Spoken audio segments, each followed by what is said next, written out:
Structural anthropology is a school of anthropology based on Claude Lévi-Strauss' idea that immutable deep structures exist in all cultures, and consequently, that all cultural practices have homologous counterparts in other cultures, essentially that all cultures are equitable. Lévi-Strauss' approach arose in large part from dialectics expounded on by Marx and Hegel, though dialectics dates back to ancient Greek philosophy. Hegel explains that every situation presents two opposing things and the resolution. Fichte had termed these thesis, antithesis, and synthesis. Lévi-Strauss argued that cultures also have this structure. He showed, for example, how opposing ideas would fight and were resolved to establish the rules of marriage, mythology and ritual. This approach, he felt, made for fresh new ideas.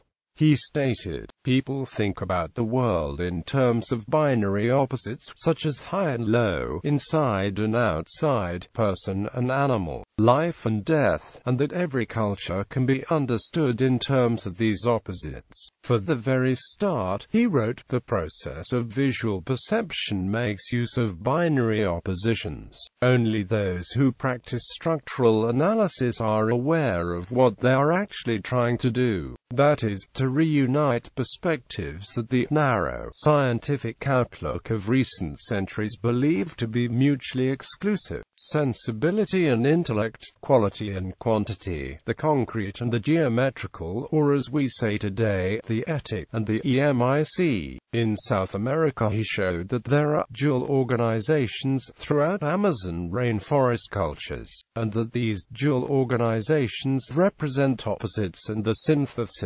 For instance, tribes of the Amazon were found to divide their villages into two rival halves. However, the members of opposite halves married each other. This illustrated two opposites in conflict and then resolve. Culture, he claimed, has to take into account both life and death and needs to have a way of mediating between the two. Mythology unites opposites in diverse ways. Three of the most prominent structural anthropologists are Lévi-Strauss himself and the British neo-structuralists Rodney Needham and Edmund Leach. The latter was the author of such essays as Time and False Noses. Influences. Lévi-Strauss took many ideas from structural linguistics, including those of Ferdinand de Saussure, Roman Jakobson, Emile Durkheim and Marcel Mauss. Saussure argued that linguists needed to move beyond the recording of parole and come to an understanding of the grammar of each language. Lévi-Strauss applied this distinction in his search for mental structures that underlie all acts of human behavior. Just as speakers can talk without awareness of grammar, he argued, humans are unaware of the workings of social structures in daily life. The structures that form the deep grammar of society originate in the mind and operate unconsciously. Another concept was borrowed from the Prague School of Linguistics, which employed so-called binary oppositions in the research. Roman Jakobson and others analyzed sounds based on the presence or absence of certain features, such as voiceless versus voiced. Lévi-Strauss included this in his conceptualization of the mind's universal structures. For him, opposites formed the basis of social structure and culture. Kinship. In his early work, Lévi-Strauss argued that tribal kinship groups were usually found in pairs, or in paired groups that oppose each other yet need one another. For example, in the Amazon basin, two extended families would build the houses in two facing semicircles that together form a big circle. He showed too that the ways people initially categorize animals, trees, and other natural features were based on a series of oppositions. In his most popular work, The Raw and the Cooked, he described folk tales of tribal South America as related to one another through a series of transformations, as one opposite entails here change into its opposite entails there. For example, as the title implies, raw becomes its opposite, cooked. These particular opposites are symbolic of human culture itself, in which by means of thought and labor, raw materials become clothes, food, weapons, art and ideas. While Durkheim thought that taxonomies of the natural world are collective in origin, meaning that social structures influence individual cognitive structures, Lévi-Strauss proposed the opposite, arguing that it is the latter that gives rise to the former. Social structures mirror cognitive structures, meaning that patterns in social interaction can be treated as the manifestations, while structural functionalists looked for structures within social organization. Structuralism seeks to identify links between structures of thought and social structures. Possibly the most significant influence on structuralism came from Mauss the gift. Mauss argued that gifts are not free, but rather oblige the recipient to reciprocate. Through the gift, the givers give part of themselves, imbuing the gift a certain power that compels a response. Gift exchanges therefore play a crucial role in creating and maintaining social relationships by establishing bonds of obligations. Gifts are not merely physical, incidental objects, they possess cultural and spiritual properties. It is a total prestation, as Mauss called it, as it carries the power to create a system of reciprocity in which the honor of both giver and recipient are engaged. Social relationships are therefore based on exchange. Durkheimian solidarity, according to Mauss, is best achieved through structures of reciprocity and related systems of exchange. Lévi-Strauss took this idea and postulated three fundamental properties of the human mind. A. People follow rules. B. Reciprocity is the simplest way to create social relationships. C. A gift binds both giver and recipient in a continuing social relationship. Structures are universal, the realization is culturally specific. Lévi-Strauss argued that exchange is the universal basis of kinship systems, the structures of which depend on the type of marriage rules that apply. Because of its strong focus on vertical social relations, Lévi-Strauss' model of kinship systems came to be called alliance theory. Marriage. Lévi-Strauss' model attempted to offer a single explanation for cross-cousin marriage, sister exchange, dual organization and rules of exogamy. Over time, marriage rules create social structures because marriages are primarily forged between groups and not just between spouses. When groups exchange women on a regular basis, they marry together. Consequently, each marriage creates a debtor-creditor relationship that must be balanced through the repayment of wives, either immediately or in the next generation. Lévi-Strauss proposed that the initial motivation for the exchange of women was the incest taboo. He deemed this the beginning and essence of culture, as it was the first prohibition to check natural impulses. Secondarily, it divides labor by gender. Prescribing exogamy creates a distinction between marriageable and tabooed women that necessitates a search for women outside one's own kin group, and fosters exchange relationships with other groups.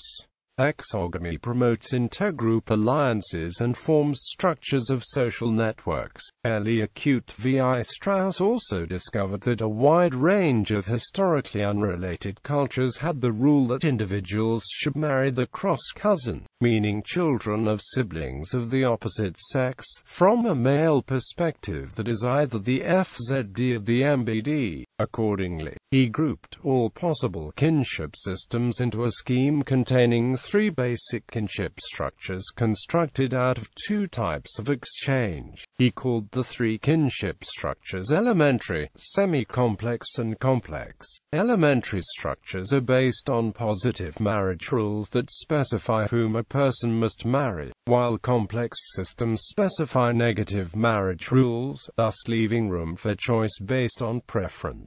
Elementary elementary structures can operate based on two forms of exchange. Restricted exchange, a symmetric form of exchange between two groups of wife-givers and wife-takers. In an initial restricted exchange, FZ marries MB, with all children then being bilateral cross-cousins.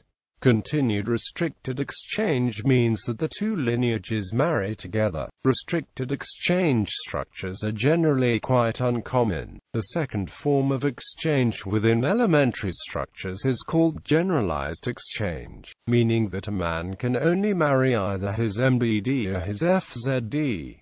This involves an asymmetric exchange between at least three groups. Matrilateral cross-cousin marriage arrangements where the marriage of the parents is repeated by successive generations are very common in parts of Asia. Levi-Strauss considered generalized exchange to be superior to restricted exchange because it allows the integration of indefinite numbers of groups. Examples of restricted exchange are found, for instance, in Amazonia. These tribal societies are made up of multiple moieties that often split up, rendering them comparatively unstable. Generalized exchange is more integrative but contains an implicit hierarchy, as e.g., amongst the Kachin, where wife-givers are superior to wife-takers. Consequently, the last wife-taking group in the chain is significantly inferior to the first wife-giving group to which it is supposed to give its wives. These status inequalities can destabilize the entire system or can at least lead to an accumulation of wives at one end of the chain. From a structural perspective, matrilateral cross-cousin marriage is superior to its patrilateral counterpart. The latter has less potential to produce social cohesion since its exchange cycles are shorter. Levi-Strauss theory is supported by the fact that patrilateral cross-cousin marriage is in fact the rarest of three types. However, matrilateral generalized exchange poses a risk as Group A depends on receiving a woman from a group that it has not itself given a woman to, producing a less immediate obligation to reciprocate compared to a restricted exchange system. The risk created by such a delayed return is obviously lowest in restricted exchange systems. Levi-Strauss proposed a third structure between elementary and complex structures, called semi-complex structure Omaha system. Semi-complex structures contain so many negative marriage rules that they effectively prescribe marriage to specific parties, thus somewhat resembling elementary structures. These structures are found, for example, among the Crow Nation and Omaha Native Americans in the United States. In Levi-Strauss' view, the basic building block of kinship is not just the nuclear family, as in structural functionalism, but the so-called kinship atom, the nuclear family together with the wife's brother. This mother's brother plays a crucial role in alliance theory, as he is the one who ultimately decides whom his daughter will marry. Moreover, it is not just the nuclear family as such, but alliances between families that matter in regard to the creation of social structures, reflecting the typical structuralist argument that the position of an element in the structure is more significant than the element itself. Dissent theory and alliance theory therefore look at two sides of one coin, the former emphasizing bonds of consanguinity, the latter stressing bonds of affinity. The Leiden School, much earlier and some 450 miles north of Paris, where a specific type of applied anthropology emerged at Leiden University, Netherlands, that focus frequently on the relationship between apparent cultural phenomena found in the Indonesian archipelago, Batak, Minangkabau, Moluccas, etc. Though it was primarily aimed at training governors for colonial Indonesia, this type of anthropology, developed by late 19th century and early 20th century scholars, was eventually called De Leidsrichting, or De Leid School. Multiple researchers were educated in this school. This theory attracted students and researchers interested in a holistic approach that was broad and deep, that related economic circumstances with mythological and spatial classifications, and that explored the relationship between the natural world and religious, symbolic systems. This was long before structuralism. The Leiden perspective drove research for many decades, influencing successive generations of anthropologists. The most recent chairs were held by J. P. B. de Josselin de Jong, who coined the concept of the field of ethnological study in 1935, and later his nephew P. E. de Josselin de Jong. British neo-structuralism. The British brand of structuralism was mainly espoused by Rodney Needham and Edmund Leach, who were both critical towards the structural functionalist perspective and who drew on Levi-Strauss as well as Arthur Morris Hogarth. They also found grounds for critiquing Levi-Strauss. Leach was more concerned with researching people's actual lives than with the discovery of universal mental structures. He found that the latter's analysis of the catching contained serious flaws. According to Leach, Levi-Strauss project had been overly ambitious, meaning that his analyses were too superficial and the available data treated with too little care, while part of his analysis of the catch-in was simply based on incorrect ethnographic information. The rest reflected catch-in ideology but not actual practice. In theory, catch-in groups were supposed to marry in a circle, ideally consisting of 5 groups. In reality, the system was strongly unbalanced with built-in status differences between wife-givers and wife-takers. Levi-Strauss had incorrectly assumed that wife-takers would be of higher rank than wife-givers. In reality, it was the other way around, and the former usually had to make substantial bride wealth payments to obtain wives. Overall, some lineages would accumulate more wives and material wealth than others, meaning that the system was not driven primarily by reciprocity. The marriage system was quite messy and the chance of it breaking down increased with the number of groups involved. In generalized exchange systems, more groups imply greater complexity to ensure that all wife-givers will eventually be on the receiving end, an issue that Levi-Strauss had already foreseen. He thought that in practice there would be competition for women, leading to accumulation and therefore asymmetries in the system. According to Leach, in catch-in reality instabilities arose primarily from competition for bride wealth. Men sought to get the maximum profit in forms of either bride wealth or political advantage from the daughter's marriage. Levi-Strauss had only accorded a symbolic role to marriage prestations, effectively overlooking the significance within the system. Leach argued that they are also economic and political transactions and are frequently connected to transfers of rights over land. 2. Marriage exchanges need to be analyzed within the wider economic and political context rather than in isolation, as Levi-Strauss attempted. Leach charged the latter with neglecting the effects of material conditions on social relations. He also challenged the claims to universality made by Levi-Strauss about the model, doubting whether structures generated by marriage rules would be the same in different social contexts. Critiques. Postmodernistic. By the late 1970s, early 1980s, alliance theory had lost influence. With the advent of postmodern, interpretive hermeneutic thought, structuralist and functionalist theories receded. Internal incoherence and a range of intrinsic limitations further reduced its appeal.